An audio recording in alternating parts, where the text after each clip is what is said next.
नमस्कार मित्रांनो, तुम्ही तयार आहात तंत्रमंत्र विश्वातील सत्य घटना ऐकण्यासाठी? तर स्वागत आहे तुमचे तंत्रमंत्र विश्वातील रहस्यमय कथांच्या दुनियेत. आज आपण जी कथा ऐकणार आहोत त्या कथेचे नाव आहे शैतानाचे राज्य.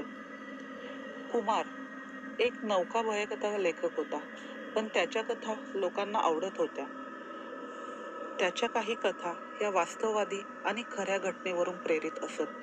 तो अशा लोकांना जाऊन भेटत होता ज्यांच्यासोबत ह्या घटना झाल्या आहेत, आणि जिकडे झाल्या आहेत तिकडे तो भेट देत असत. हळूहळू कुमारला प्रसिद्धी मिळत होती. त्याच्या कथा प्रसिद्ध होत होत्या. जिकडे भेट देत होता त्या घरातील लोकांचे फोटो आणि जिकडे हे घडले त्या जागेचे फोटो तो घेऊन येत होता. त्याला त्याच्या रेकॉर्डसाठी आणि जागेच्या वर्णनासाठी त्याचा उत्तम उपयोग होत होता. असेच एका घराबद्दल त्याच्या वाचकाने सांगितले होते. तिकडे एक अघोरी विधी झाला होता. त्यातून जे बाहेर आले होते त्याने त्या घराच्या लोकांचा जीव घेतला, असे लोकांचे म्हणणे होते. कुमारने त्या जागी जायचे आणि स्वतः तिकडे जाऊन चौकशी करायचे ठरवले. सलग 3 तास ड्राईव्ह करून तो खामगावात पोचला. ते फक्त नावाला गाव होते, पण तिकडे जाणारे पक्के रस्ते आणि पक्की घरं पाहून ते गाव असेल असे वाटत नव्हते. दुपारच्या वेळी त्याने गावात प्रवेश केला होता. त्याने सर्वप्रथम त्या गावचे जे सरपंच होते त्यांची भेट घेतली. सरपंच यांचे घर पक्के आणि दुमजली होते. बाहेर बरीच मोकळी जागा होती. त्यामध्ये अनेक प्रकारची झाडे लावलेली होती. घराच्या डाव्या बाजूला एक मोठे कडुलिंबाचे झाड होते. घराच्या दारात जाऊन कुमारने आवाज दिला, सरपंच आहेत का घरात? हो, आलो. आतून एक आवाज आला आणि एक साठीचे गृहस्थ समोर आले. त्यांना पाहून कुमार चाटच पडला, कारण त्यांनी सफेद शर्ट आणि काळी विजार घातली होती. डोळ्यावर पण भारीचा चष्मा आणि केस कलप केलेले काळे होते. हे सर्व कुमारच्या कल्पनेच्या पलीकडे होते, कारण त्याला वाटले होते सरपंच म्हणजे धोतर, गांधी टोपी आणि सदरा, पण हे काहीतरी वेगळेच होते. नमस्कार सर, मी कुमार, पेशाने एक भयकथा लेखक आहे. मी वास्तववादी कथा लिहितो. म्हणजे काही भारलेल्या जागा असतात, मंदिरे, किल्ले, ह्यांना भेट देऊन त्यामागची कथा समजून त्यात थोडे बदल करून मी कथा लिहितो.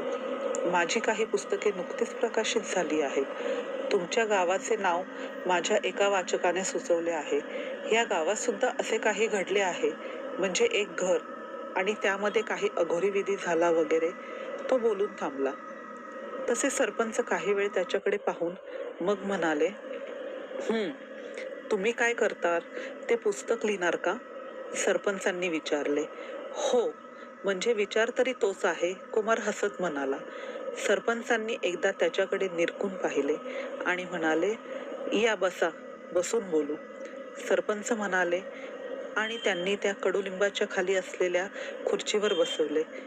माझे नाव श्रीरंग पोटे. बोला, काय माहिती हवी आहे? त्याचे काय आहे ना, मी मुंबईला होतो नोकरीला. आता 5 वर्ष आधी मी गावात आलो. तसे माझा जन्म, शिक्षण सर्व इकडेच झाले होते आणि वडील ते सरपंच होते, म्हणून मग आता मी. सरपंच हसत म्हणाले. खरे तर कुमारला ह्यामध्ये काहीही रस नव्हता, पण तो त्यांना टाळू शकत नव्हता. मला ते गुप्ते परिवाराबद्दल माहिती हवी आहे. ते काही अघोरी साधना काहीतरी करत होते आणि त्यात त्यांचा मृत्यू झाला, असे काही होते ना? कुमारने विषयाला हात घातला. हो, गुप्ते चांगली माणसे होती, पण असे अचानक काय डोक्यात खूळ गेलं काय माहीत. तुम्ही चहा घेणार का? सरपंचांनी विचारले. खरे तर कुमारला माहितीशिवाय काहीही नको होते, पण नाविलाज म्हणून त्याने होकारात मान हलवली. चहा पाणी झाले तसे कुमारने पुन्हा गुप्तेबद्दल सरपंचांना आठवण करून दिली. खूप चांगली माणसे होती, पण अचानक वाम मार्गाला लागली आणि होत्याचे नव्हते झाले. परिवारात फक्त 3 जण होते, सविता गुप्ते, तिचा मुलगा राजेश आणि सून राजश्री. राजेश आणि राजश्रीला मूलबाळ होत नव्हते. देवदेव झाले, डॉक्टर झाले, बाबा फकीर झाले, पण काही फरक पडला नाही. मग त्यांनी काळ्या शक्तीची मदत घेण्याचे ठरवले आणि एक दिवस होत्याचे नव्हते झाले. त्या काळ्या शक्तीने त्यांनी एका शैतानाला जागृत केले. बस त्यानंतर त्याचा मुलगा राजेशला त्या शैतानाने पछाडले होते. तो रोज एकच वाक्य बोलायचा, मी शैतान आहे आणि मी कोणाला नाही सोडणार. सर्वांना मारून टाकणार. कोणी नाही वाचणार. एकटा राहायचा. वेड्यासारखा करू लागला. त्याची अवस्था एवढी बेकार झाली होती की पाहणारा त्याला घाबरून जाई. स्वतःच्या हाताने स्वतःलाच ओरबून घेतले होते. डाव्या हाताची करंगळी सुद्धा त्याने आपल्या दाताने तोडून काढली होती.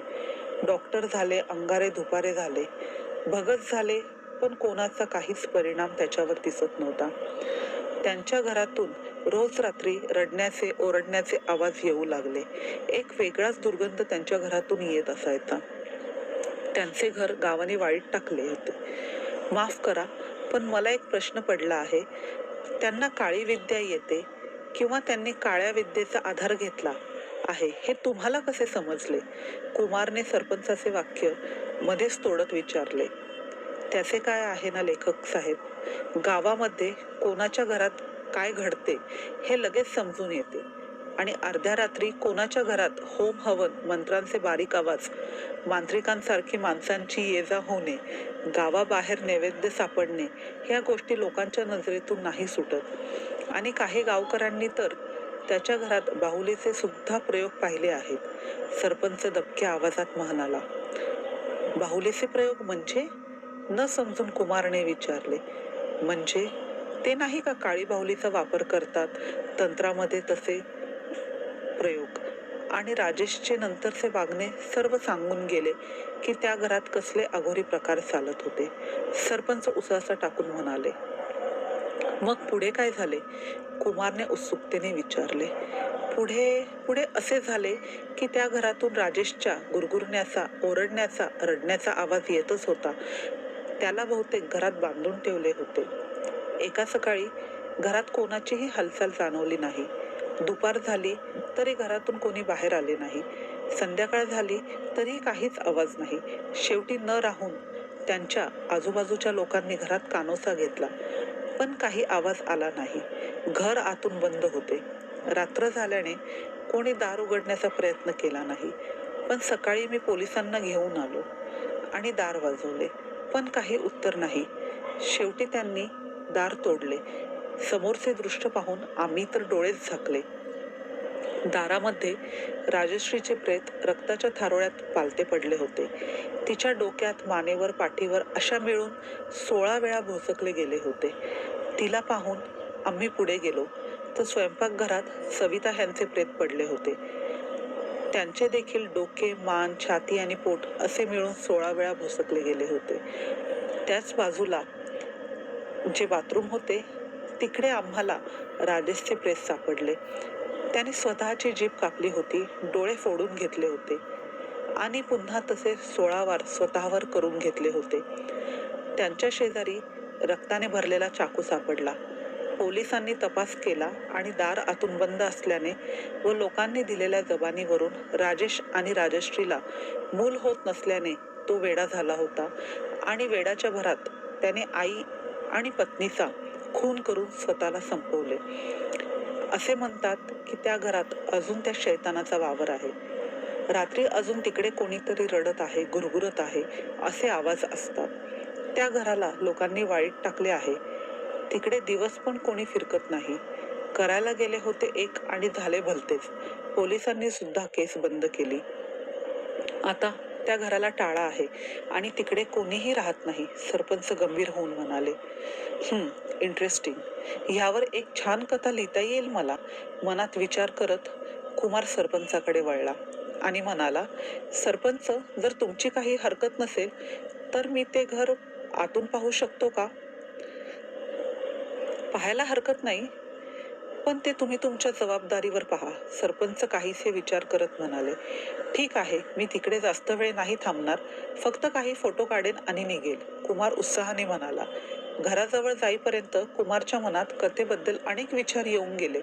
सुरुवात कशी करायची, त्यात अजून काही जोडता आले तर कसे जोडायचे, रात्रीचे वातावरण कसे ठेवायचे, येणारा मांत्रिक कसा दाखवायचा, पूजा कशी मांडायची, एक ना अनेक गोष्टींचा विचार त्याच्या डोक्यात सुरू होता. हां, आले घर. सरपंचाच्या वाक्याने कुमारची तंद्रीभंग पावली. बाहेरून अगदी सामान्य घरासारखे दिसणारे ते गुलाबी रंगामध्ये रंगवलेले घर पाहून ह्या घरात असे काही झालं असेल असा विचार देखील कोणाच्या मनात आला नसेल. हे घ्या चावी. कुमार समोर घराची चावी पुढे करत सरपंच म्हणाले. तुम्ही नाही येणार का आतमध्ये? कुमारने संकोचून विचारले.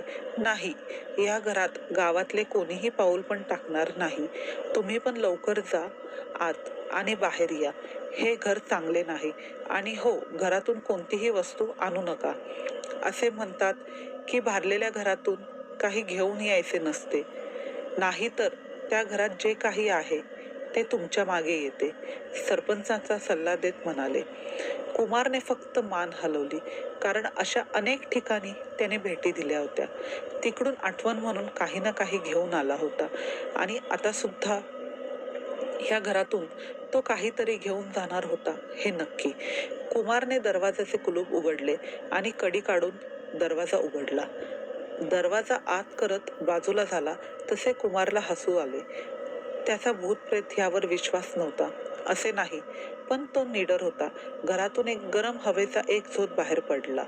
त्या हवेसोबत एक कुचका सडका वास देखील आला होता. त्याने घरात पाय ठेवला आणि धुळीची एक लाट हवेत मिसळली. त्याने रुमाल काढून तो नाकावर धरला आणि पुढे निघाला. सर्व सामान होते तसे पडलेले होते. घरात एक कुबट सडका वास भरला होता. धूळ आणि मातीचा एक जाड थर सर्व ठिकाणी पसरला होता. घर जास्त मोठे नव्हते. एक हॉल, किचन आणि बेडरूम. त्याने हॉलमध्ये पाहिले. सर्व सामान जसेच्या तसे धूळकात पडले होते. टेबल, खुर्च्या, टीव्ही, रेडिओ, टेबलावर काही पुस्तके आणि वर्तमानपत्र पडली होती. घराच्या भिंतीवर बंद पडलेली घड्याळं दिसत होती. कुमारने आपला कॅमेरा काढला आणि तो फोटो घेऊ लागला. फोटो घेत असताना अचानक त्याला त्याच्या डाव्या बाजूला कोणाची तरी चाहूल लागली. तसे तो झटकन त्या दिशेने वळला, पण तिकडे आता कोणीच नव्हते. तो उठला आणि हळूहळू किचनच्या दिशेने निघाला. घरात जरा अंधार दाटून आल्यासारखा वाटत होता. किचनमध्ये देखील किंचित अंधार पसरला होता. त्यांनी आपली लहान विजेरी लावली आणि खिडकी शोधून त्याने ती उघडली. संध्याकाळचे ऊन त्या खिडकीतून आत प्रवेश करत होते. किचनमध्ये असलेले सामान, भांडी, फ्रीज सर्व होते तसे होते. त्यातील एकही वस्तू हलवली किंवा गायब झाली नव्हती. हॉलमध्ये आल्यापासून त्याला सतत असे वाटत होते की कोणीतरी त्याच्यावर लक्ष ठेवून आहे, कोणीतरी त्याला पाहत आहे. हा विचार करत असताना अचानक त्याच्या मागून कोणीतरी पळत गेल्याचे जाणवले आणि झटकन मागे वळला, पण मागे कोणीच नव्हते. कदाचित भास असेल असा विचार करून त्याने स्वयंपाकघराचे काही फोटो काढले. मग त्याने आपला मोर्चा बेडरूमच्या दिशेने वळवला. बेडरूमची अवस्था पण काही चांगली नव्हती. धूळ आणि मातीचे साम्राज्य पसरले होते. एक धुळीनं माखलेला बेड, त्याच्या शेजारी एक लाकडी कपाट होते. टेबल आणि खुर्ची आणि एक पाल उघडी पडलेली असलेली खिडकी, जिच्यातून मागे असणारा मोकळा माळ दिसत होता. कुमारने कपाट उघडले आणि त्याला आश्चर्याचा धक्का बसला. त्या कपाटामध्ये साड्या, शर्ट, पॅन्ट असे सारे कपडे भरून ठेवले होते. त्यातील एकही वस्तू कोणी घेतली नव्हती. कुमारने त्या कपाटाचे ड्रॉवर तपासले. त्यामध्ये त्याला काही फाईल्स सापडल्या आणि त्यासोबत होता एक चमचमचा काचेचा काळा गोळा. मध्यम आकाराचा तो काळा गोळा त्याने नीट निरखून पाहिला. हाताला तो थंड होता, पण त्यामध्ये काही विशेष असे दिसत नव्हते. जर तो विशेष नाही तर मग इकडे कपाटात का ठेवला असेल असा विचार करून त्याने तो आपल्या बॅगमध्ये ठेवला. जसे त्याने तो बॅगमध्ये ठेवला तसे त्याला बॅग जरा जड वाटू लागली. त्याच्या कानावर कोणाचा तरी हसण्याचा आवाज आला. एक लहान मूल हसले, तसा पण जरा जाड आवाज होता. त्याने आजूबाजूला पाहिले, तिकडे कोणी नव्हते. त्याने खोलीचे काही फोटो घेतले आणि तो बाथरूमच्या दिशेने वळला, जिकडे राजेशने स्वतःला संपवले होते. बाथरूमचे तापमान बाकी खोल्यांपेक्षा जरा जास्तच गरम जाणवत होते. त्याने 1-2 फोटो काढले आणि तो वळला, पण त्याच्या मागे जो आरसा होता त्यामध्ये एक काळी कुट्ट धुराच्या प्रतिमेने आकार घेतला, जिचे कान, नाक, ओठ असं काही अवयव नव्हते. ते फक्त दोन डोळे, लाल निखाऱ्यांसारखे फुललेले, जे कुमारच्या पाठमोऱ्या आकृतीवर खिळले. पूर्ण घर फिरून कुमार बाहेर पडला. हळूहळू अंधार पडू लागला. त्याने आजूबाजूला पाहिले तर सरपंच त्या घरापासून 10 हात लांब उभे होते. त्यांच्यासोबत अजून काही माणसे उभी होती. त्याला त्यांना असे उभे पाहून हसू आले. त्याने कडी घालून टाळा लावला आणि तो सरपंचांच्या दिशेने निघाला. त्याने सरपंचांना चावी दिली. कुमार, त्या घरातून काही घेतले नाही ना तुम्ही? सरपंचांनी विचारले. त्यावर कुमारच्या डोळ्यासमोर त्या घरातील सर्व वस्तू दिसल्या, ज्या घर बंद करून कोणत्याच वस्तू चोरीला गेल्या नव्हत्या. बेडरूमच्या मागे तर मोकळा माळ होता. चोरी करून पळून जाऊ शकतो, पण सर्व वस्तू जागेवर होत्या. काय हे, ह्या लोकांच्या अंधश्रद्धा, असा विचार करून कुमारने नकार दिला. धन्यवाद सरपंच, तुमच्यामुळे मला कथेला पात्र आणि कथा मिळाली. कुमार हात जोडून म्हणाला. अरे हरकत नाही, पुस्तकामध्ये माझे पण एक पात्र टाका आणि पुस्तक प्रकाशित झाले की मला नक्की द्या वाचायला, सरपंचांनी विचारले. सर्व गाव त्या दोघांना पाहत होता. राजेशच्या मृत्यूनंतर त्या घरात कोणी गेले नव्हते आणि पोलिसांनी बंद केलेले घर कोणी उघडले नव्हते. सरपंचांनी राहण्याची विनंती केली, पण कुमारने कामाचा बहाणा देऊन ती स्वीकारली नाही. चहा पाणी घेऊन कुमार आपल्या गाडीने शहराकडे निघाला.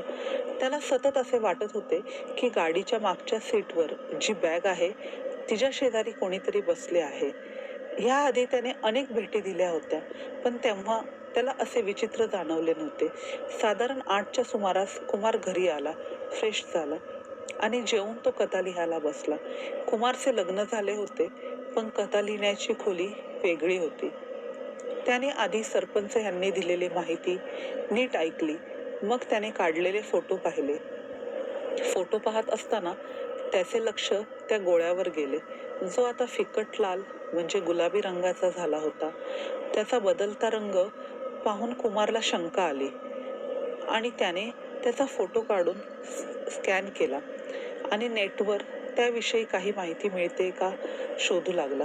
काही वेळात त्याच्या समोर एक पेज ओपन झाले की त्यावर मोठ्या अक्षरात लिहिले होते, शैतानचे राज्य. तो ती माहिती वाचू लागला. हा गोळा साधारण असा नसून त्यामध्ये पाहून तुम्ही अंदाज बांधू शकता की कोणती आत्मा तुमच्या सोबत आहे. काळा गोळा जर सफेद झाला तर चांगली आत्मा, लाल झाला तर वाईट, जर गडद लाल झाला तर शैतान आहे असे समजावे.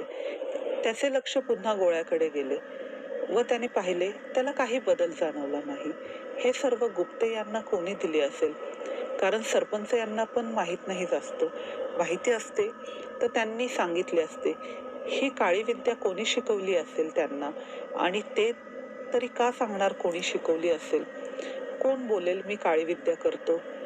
हे मला काल्पनिक करावे लागेल. चला कुमार शेठ, लागा कामाला. कुमार स्वतःशीच बोलला आणि लिखाण सुरू केले. तेव्हा रात्रीचे 11 वाजले होते. कथा लिखाणाची तंद्री कुमारला लागली. त्याची बोटे लॅपटॉपवर सफाईदारपणे फिरू लागली होती. डोक्यात तयार होणारी वाक्यरचना तो झटपट उतरवत होता आणि लिहित असताना त्याच्या कानात एक हलकाच आवाज घुमला. मला तुझ्यात प्रवेश हवा आहे. काही क्षण काय झाले हे कुमारला समजलेच नाही. तो थांबला, पण पुन्हा त्याने लिहायला सुरुवात केली. पुन्हा त्याच्या कानात तोच आवाज घुमला, पण ह्यावेळी जरा जास्त जोरात. कुमार घाबरला. त्याने भीत आजूबाजूला पाहिले, पण कोणीही नव्हते. कदाचित भास झाला असेल असे समजून तो पुन्हा लिहू लागला तसे त्याच्या टेबलावरचा दिवा जोरात बंद चालू होऊ लागला. त्याच्या लॅपटॉपमध्ये लिहिलेले सर्व गायब झाले. त्या जागी एक काळपट लाल स्क्रीन आली आणि पुन्हा तोच आवाज घुमू लागला. मला तुझ्यात प्रवेश हवा आहे. लॅपटॉपमधून लाल गरम रक्ताच्या चिळकांड्या बाहेर पडू लागल्या. त्याचे शिंतोडे कुमारच्या अंगावर देखील उडाले होते. तो घाबरून जागेवरून उठला आणि मागे दरवाजाच्या दिशेने जाऊ लागला. त्या लॅपटॉपमधून एक मानव सदृश्य काळा आकार जो हवेत तरंगत होता आणि 2 लाल ठिपके एवढेच दिसून येत होते. कुमारने काढलेल्या त्या फोटोमध्ये देखील तीच आकृती दिसत होती. ती कुमारच्या दिशेने पुढे येऊ लागली. कुमारचे हातपाय गोठून गेले. त्याला हालचाल करता येत नव्हती. भीती त्याच्या चेहऱ्यावर स्पष्ट दिसत होती. मला तुझ्यात प्रवेश हवा आहे, असे बोलून त्या आकृतीने कुमारवर झडप घातली आणि ओरडण्यासाठी उघडलेल्या त्या तोंडातून त्या आकृतीने कुमारच्या शरीरात प्रवेश केला. तसे त्याच्या शरीराला एक जोराचा झटका बसला आणि तो जमिनीवर पडला. काही वेळात सर्व शांत झाले. त्या खोलीमधले दिवे जाऊन पुन्हा आले. इकडे जमिनीवर पडलेल्या कुमारने आपले डोळे उघडले आणि त्याचे डोळे पूर्ण काळे झाले होते. त्याच्या चेहऱ्यावर एक विक्षिप्त हास्य पसरले होते. शैतानाचे राज्य पुन्हा येणार. मला एक नवे घर आणि उत्तम शरीर मिळाले. आपल्या घोगऱ्या आवाजात बोलून तो हसू लागला. शैतानचा कथा लिहिणारा कुमार आज स्वतः शैतान झाला होता. त्याच्या टेबलावर ठेवलेला तो काळा गोळा भडक लाल रंगाचा झाला होता.